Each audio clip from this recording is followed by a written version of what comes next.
In everyone I welcome you all to awakening classes.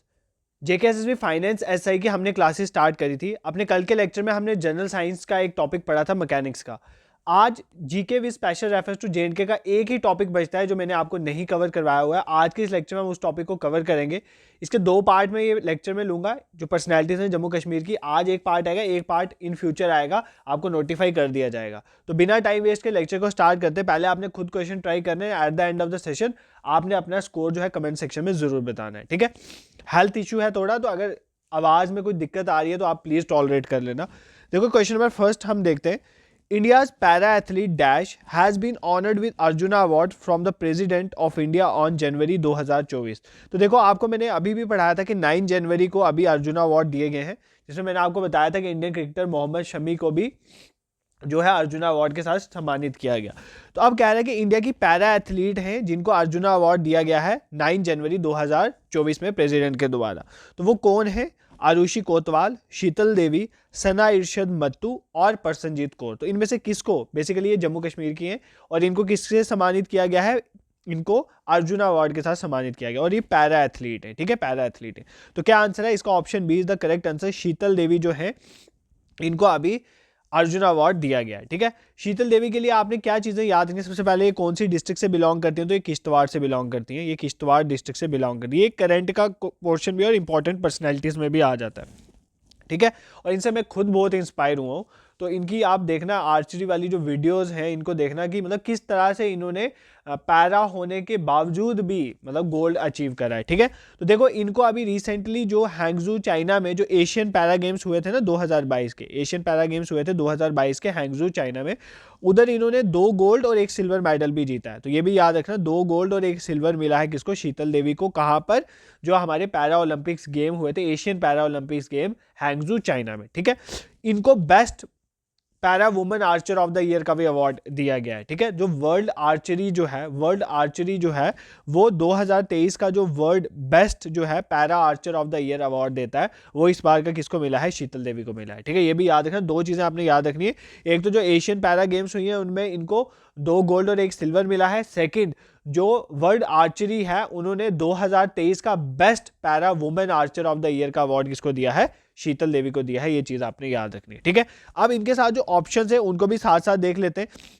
Prosenjit Kaur, इनके बारे में तो आपको ज्यादा बताने की जरूरत भी नहीं है, सबको पता होना चाहिए। पुंछ डिस्ट्रिक्ट से बिलोंग करती है और इन्होंने अभी आपको पता है रिसेंटली जो यूपीएससी सिविल सर्विसेज के रिजल्ट आए थे 2022 के, इन्होंने 11th रैंक जो है सिक्योर करा था, ठीक है, 11th रैंक सिक्योर करा था। और I am a big fan of her. क्यों? इतना बड़ी अचीवमेंट के बाद भी अगर आप इनके इंटरव्यूज देखोगे, देखना ये कितने सिंपल है, कितने सिंपल वे में हमें कुछ थोड़ा सा मिल जाता है तो हमारी खुशी का ठिकाना नहीं मिलता, हम उछलने लगते हैं। बट आप इनकी इतनी बड़ी अचीवमेंट के बाद भी इंटरव्यू देखना, she is so simple girl. तो वहां से परसनजीत कौर का आपने नाम याद रखना, ये कहां से बिलोंग करती है? पुंछ डिस्ट्रिक्ट से, ठीक है। उसके बाद अगर हम बात करें आरुषि कोतवाल की, तो this is also very important आपके एग्जाम के लिए। 2022 का जो राष्ट्रीय बाल पुरस्कार अवार्ड है, प्रधानमंत्री राष्ट्रीय बाल पुरस्कार अवार्ड 2022 का किसको मिला है? आरुषि कोतवाल। ये कहाँ की है? जम्मू के हैं। ये चीज आपने याद रखनी, ठीक है। ये कवर कर लिया हमने। ये इंपॉर्टेंट है, सना इरशाद मत्तू। सना इरशद मत्तू के बारे में आपने क्या याद रखना? पहले ये कहाँ से बिलोंग करती है? श्रीनगर से बिलोंग करती हैं। कहाँ से बिलोंग करती हैं? श्रीनगर से बिलोंग करती हैं। ये पहली वुमेन है जम्मू कश्मीर की जिनको पुलिट्जर प्राइज मिला है। First women from Jammu Kashmir to get Pulitzer prize. Pulitzer prize किस फील्ड में दिया जाता है? जर्नलिज्म की फील्ड में दिया जाता है। इनको फीचर फोटोग्राफी के लिए अवार्ड मिला है 2022 का, ठीक है। तो सना इरशद मत्तू पहली वुमेन है जम्मू एंड कश्मीर की टू गेट पुलिट्जर प्राइज। देखो अगर आप एक पेन नोटबुक साथ नहीं लेके बैठे हैं तो कोई बेनिफिट नहीं है इस लेक्चर को देखने का। ये एमसीक्यू का रिवीजन सेशन है, आपको पता है एमसीक्यू के साथ साथ बहुत सी इंफॉर्मेशन आपको प्रोवाइड की जाती है, तो एक पेन नोटबुक जरूर लेके बैठा करें। तो पहला क्या देखा हमने? आरुषि कोतवाल जी के बारे में देखा। प्रधानमंत्री राष्ट्रीय बाल पुरस्कार इनको दिया गया 2022 का। सना इरशद मत्तू पहली वुमेन बनी जम्मू कश्मीर की जिनको पुलिट्जर प्राइज दिया गया जर्नलिज्म की फील्ड में।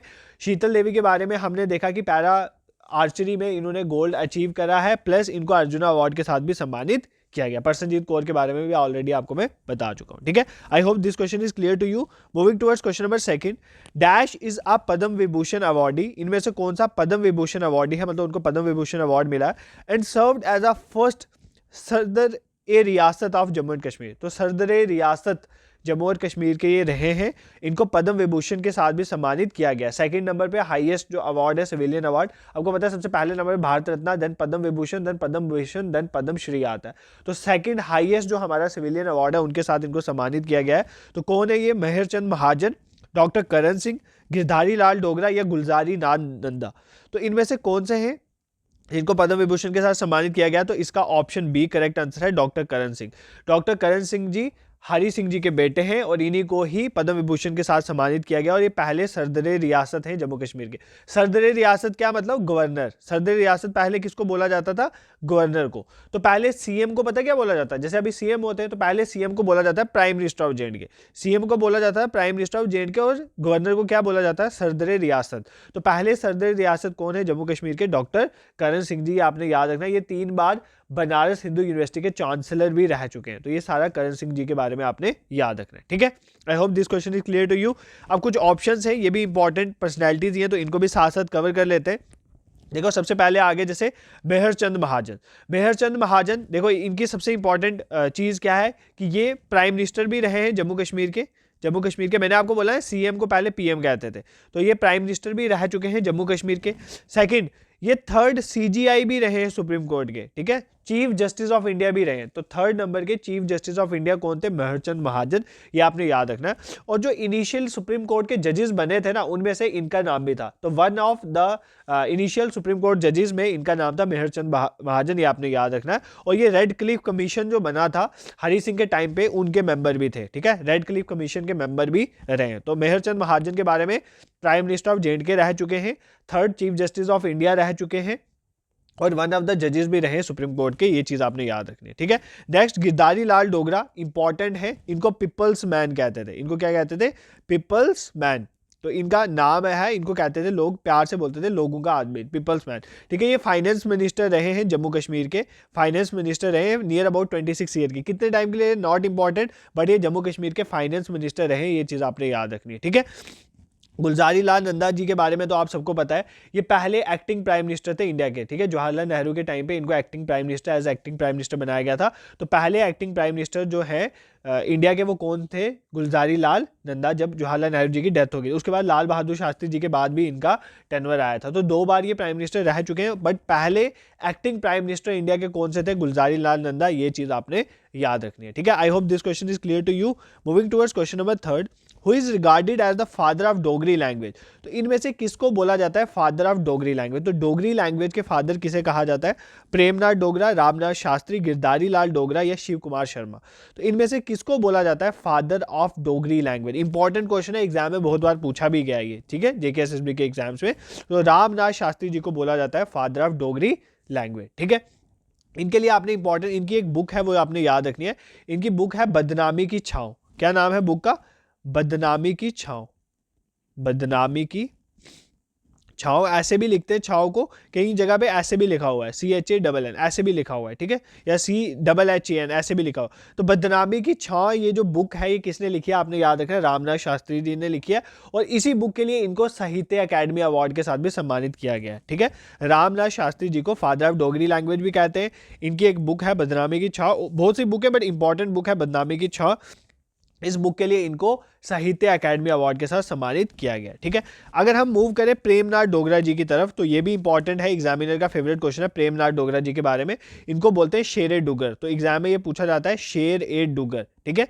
शेरे डुगर किसे कहा जाता है? प्रेमनाथ डोगरा जी को कहा जाता है, ठीक है। इन्होंने एक पार्टी बनाई थी जिसका नाम था प्रजा परिषद पार्टी। क्या नाम था? प्रजा परिषद पार्टी। तो ये एग्जाम में पूछा गया था आई थिंक कि प्रजा परिषद पार्टी किसने बनाई थी? तो प्रेमनाथ डोगरा 1947 में इस पार्टी को बनाया था। ये चीज़ आपने याद रखनी। शेख अब्दुल्ला के अगेंस्ट ये पार्टी बनाई थी, बट हमें पॉलिटिक्स में नहीं जाना है, आपने सिर्फ याद रखना है प्रेमनाथ डोगरा जी ने प्रजा परिषद पार्टी को बनाया था 1947 में, ठीक है। उसके बाद अगर हम बात करें, जैसे शेरे डुगर है तो शेरे कश्मीर किसे कहते हैं? ये सिंपल क्वेश्चन है, आप सबको पता है, कमेंट सेक्शन में बता देना। गिरधारी लाल डोगरा की बात करें अगर हम, ये भी इंपॉर्टेंट पर्सनैलिटी है, ऑलरेडी मैंने आपको बता दिया, पीपल्स मैन इनको बोलते हैं, फाइनेंस मिनिस्टर भी रहे जम्मू कश्मीर के, तो ज़्यादा बताने की जरूरत नहीं है। शिव कुमार शर्मा इंपॉर्टेंट है। शिव कुमार शर्मा, इनकी रिसेंट डेथ हुई है, मई 2022 में इनकी डेथ हुई है, तो इनके रिलेटेड एग्जाम में पूछा जा सकता है। तो ये जम्मू से बिलोंग करते हैं और इनकी अगर हम बात करें, इंडिया के ये क्लासिकल म्यूजिशियन है और संतूर प्लेयर है, फेमस संतूर प्लेयर है। तो एग्जाम में पूछा जा सकता है which of the following is a santoor player, और वहां पर अगर शिव कुमार शर्मा जी का नाम है तो आपने इस पर मार्क करना है कि ये फेमस संतूर प्लेयर है और इंपॉर्टेंट पर्सनैलिटी है जम्मू कश्मीर के। ठीक है, I hope this question is clear to you. Moving towards next question, who is the founder of Jammu and Kashmir people's movement a political party? तो JKPM party, Jammu Kashmir people's movement party, ये political party किसने बनाई, किसने found करा था इस party को? शाह फैजल, अल्ताफ बुखारी, गुलाम नबी आज़ाद या प्रोफेसर भीम सिंह? ठीक है, ये इंपॉर्टेंट है।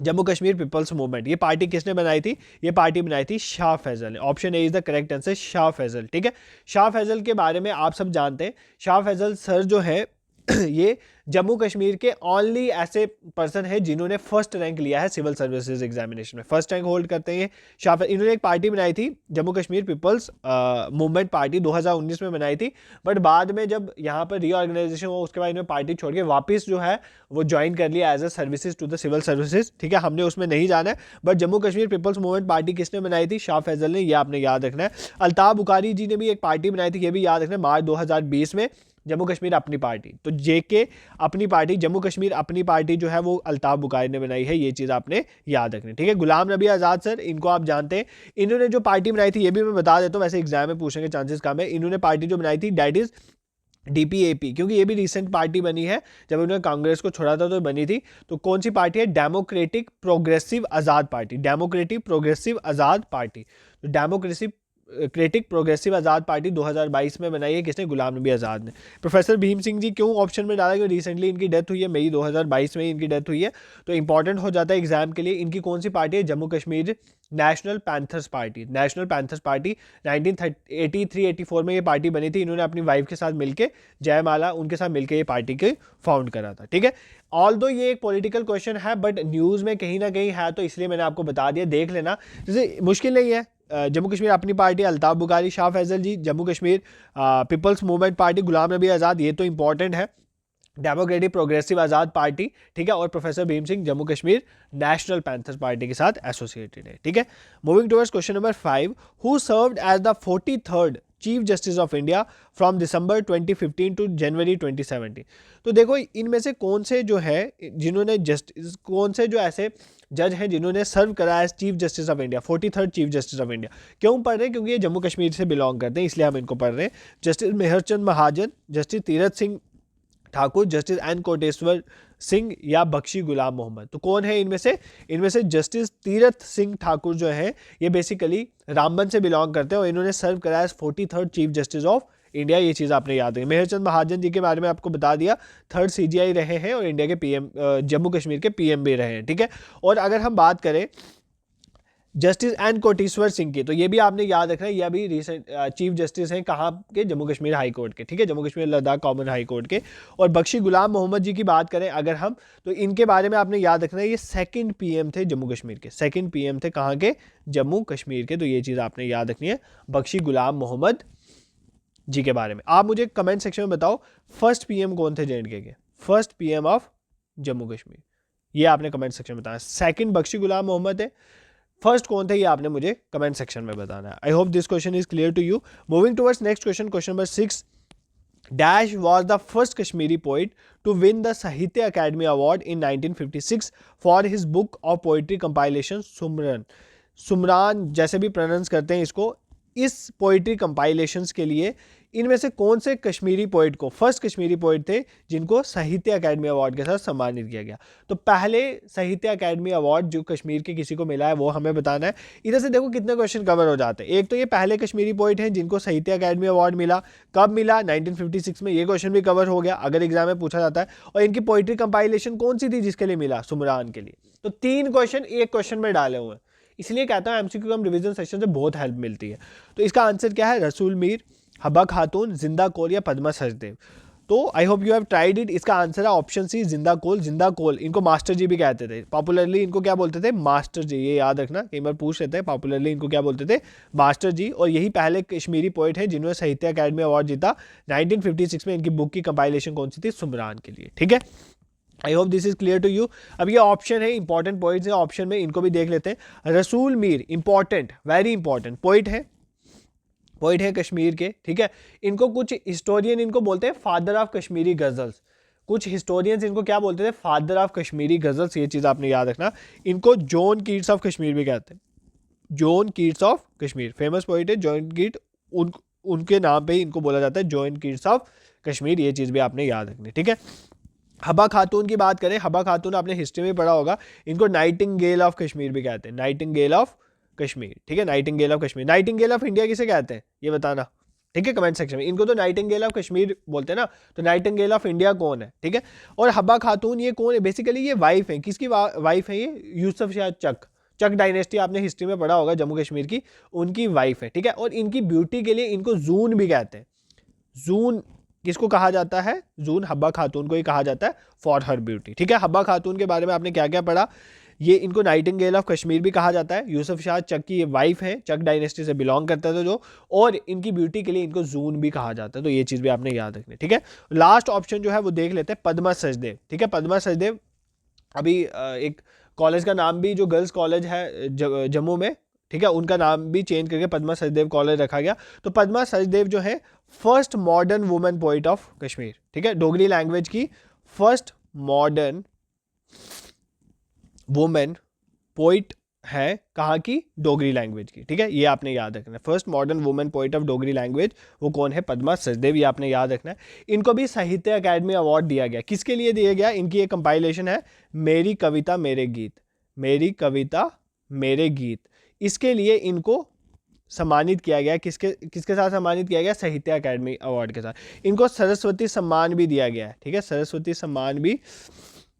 सम्मान के साथ भी इनको डेजिग्नेट करा गया है, किसके लिए, इन्होंने लिखी थी चित्त चेते के लिए इनको सरस्वती सम्मान दिया गया, ठीक है, ये याद है। इनको पद्मश्री भी दिया गया, पद्मश्री मैंने आपको बताया 4th highest civilian award Padmashri, इनको वो भी दिया गया, ठीक है। तो पद्मा सचदेव के बारे में हमने क्या देखा कि फर्स्ट मॉडर्न वुमेन पोइट है डोगरी लैंग्वेज की, मॉडर्न, इन्होंने जो है मेरी कविता मेरे गीत लिखे, इनके लिए इनको साहित्य अकादमी अवार्ड दिया गया, पद्मश्री भी दिया गया और सरस्वती सम्मान दिया गया चित्त चीते के लिए इनको, ठीक है। I hope this question is clear to you. Moving towards question number 7 and the last question for today. देखो आज मेरी तबीयत ठीक नहीं थी, बट कॉन्टिन्यूटी ब्रेक ना हो इसलिए मैंने लेक्चर लाने की कोशिश करी। इसका जो सेकंड पार्ट होगा उसमें मैं और भी एमसीक्यूज ला के इस टॉपिक को कवर करवा दूंगा, ठीक है, तो बिल्कुल टेंशन लेने की जरूरत नहीं है, कॉन्टिन्यूटी ना ब्रेक हो इसलिए ही मैंने ये लेक्चर लाया। ऑल्दो मैंने अभी इलेक्ट्रॉल पिया, उसके बाद मैं रिकॉर्डिंग कर रहा हूँ, ठीक है। तो आई होप कल अच्छे से होगा और हेल्थ मेरी ठीक होगी तो मैं कल सुपरवाइजर की क्लासेस भी स्टार्ट करूंगा। Who is associated with sport alpine skiing, तो अल्पाइन स्कीइंग जो स्पोर्ट है उसके साथ इनमें से कौन एसोसिएटेड है हमें ये बताना है।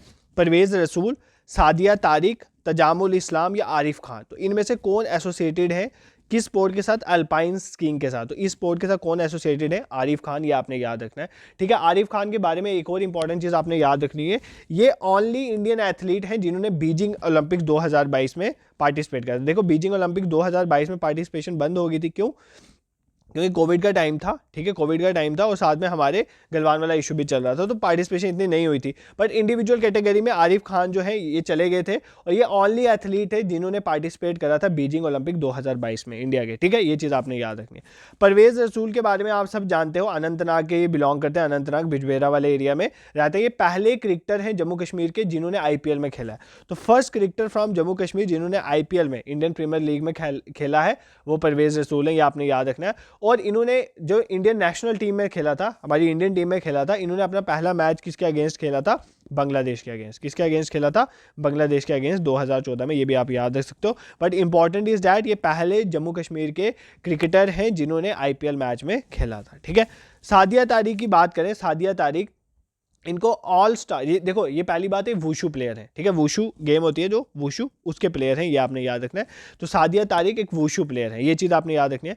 इन्होंने जो अभी 2022 में रशिया में एक ऑल स्टार वुशु चैंपियनशिप हुई है उसमें इन्होंने गोल्ड मेडल जीता है, ठीक है। तो ये एग्जाम में पूछा जा सकता है सादिया तारिक कौन से स्पोर्ट के साथ एसोसिएटेड है, इंपॉर्टेंट पर्सनैलिटी है, तो वुशु के साथ एसोसिएटेड है। और रिसेंटली जो रशिया में ऑल स्टार वुशु चैंपियनशिप हुई है 2022 में, उसमें सादिया तारिक को गोल्ड मेडल के साथ सम्मानित किया गया है, ये चीज आपने याद रखनी है, ठीक है। एंड तजामुल इस्लाम, ये नाम तो बिल्कुल भी मत बोलना, important personality from Kashmir, Tajamul Islam, ठीक है। तजामुल इस्लाम कहां से बिलोंग करती है, बांडीपुरा से, कहाँ से बिलोंग करती हैं? बांडीपुरा। ये बहुत न्यूज़ बनी थी इनके रिलेटेड, ठीक है। देखो ये वर्ल्ड की यंगेस्ट किक बॉक्सिंग चैंपियन है, वर्ल्ड की, इंडिया की नहीं, सिर्फ वर्ल्ड की यंगेस्ट, ठीक है, वर्ल्ड की यंगेस्ट किक बॉक्सिंग चैंपियन है, किक बॉक्सिंग चैंपियन है, ये आपने याद रखना है तजामुल इस्लाम के बारे में, ठीक है। जब मैंने इनके बारे में फैक्ट पढ़ा था ना, सबसे पहले मैंने इनका फोटो देखा गूगल में जाके, मैंने कहा ऐसी पर्सनैलिटी से सीखना चाहिए, देखो कितनी छोटी एज में वो कितनी बड़ी अचीवमेंट कर रहे हैं, ठीक है। तो वर्ल्ड यंगेस्ट जो किक बॉक्सिंग चैंपियन है तजामुल इस्लाम, ये चीज़ आपने याद रखनी है। और इन्होंने रिसेंटली गोल्ड मेडल भी जीता है, इंडिया के लिए गोल्ड मेडल जीता था। World boxing kick boxing championship हुई थी 2016 में, 2016 में जो वर्ल्ड की किक बॉक्सिंग चैंपियनशिप हुई थी इटली में, उसमें इन्होंने गोल्ड मेडल जीता था, ये चीज़ भी आपने याद रखनी है, ठीक है। I hope this is clear to you. तो यहाँ पर हमने जो इंपॉर्टेंट पर्सनैलिटीज थी कश्मीर की with the help of options cover करने की कोशिश करी है। देखो एक और वीडियो लाऊंगा, आई नो अभी यहाँ पर पर्सनैलिटीज कवर नहीं हुई हैं, बट आज इतना ही हो पाया मेरे से, और एक और लेक्चर इसका आएगा पार्ट 2, जिसमें जो भी इंपॉर्टेंट पर्सनैलिटीज बच जाएंगी उसको हम with the help of MCQs cover करने की कोशिश करेंगे। देखो आप बच्चों की डिमांड थी कि फाइनेंस एसआई के लिए अलग प्लेलिस्ट बनाई जाए, तो अलग प्लेलिस्ट बना दी गई है। जो जो टॉपिक मैंने एमसीक्यू रिवीजन की हेल्प से पढ़ाए हुए वो ऑलरेडी मैंने वहाँ पर डाल दिया, उनको मैं वापस नहीं पढ़ाऊंगा। अब कुछ न्यू टॉपिक्स ही पढ़ाऊंगा जो बच गए हुए हैं। तो जैसे जम्मू कश्मीर वाले पोर्शन में से ये टॉपिक बचता था, मैंने इसको कवर कर दिया। अब धीरे धीरे जो जीके का पोर्शन है उसके भी टॉपिक्स, कंप्यूटर के, इंग्लिश के जो जो रहते हैं वो सारे कवर करने की कोशिश की जाएगी। बट सबसे पहले मेरा टारगेट साइंस पे है। साइंस का एक लेक्चर ऑलरेडी कल आया था, अगर आपने नहीं देखा है वो लेक्चर जरूर देख लेना। और अगर आपको हमारा कंटेंट पसंद आए तो चैनल को जरूर सब्सक्राइब करें, शेयर भी करें टू अदर्स। बहुत जल्दी हम आपको मॉक टेस्ट भी प्रोवाइड करेंगे for JKSSB SI finance exam and for other exams also. और टेलीग्राम ग्रुप को जरूर ज्वाइन करें जिसका लिंक डिस्क्रिप्शन में है, वहीं पर हम अपनी पीडीएफ शेयर करें, प्लस कोई भी एडिशनल इन्फॉर्मेशन हो हम आपके साथ वहीं शेयर करते हैं। This is it for today. और अगर कोई भी सजेशन हो आपका तो आप कमेंट सेक्शन में डाल सकते हो। Thank you so much for watching.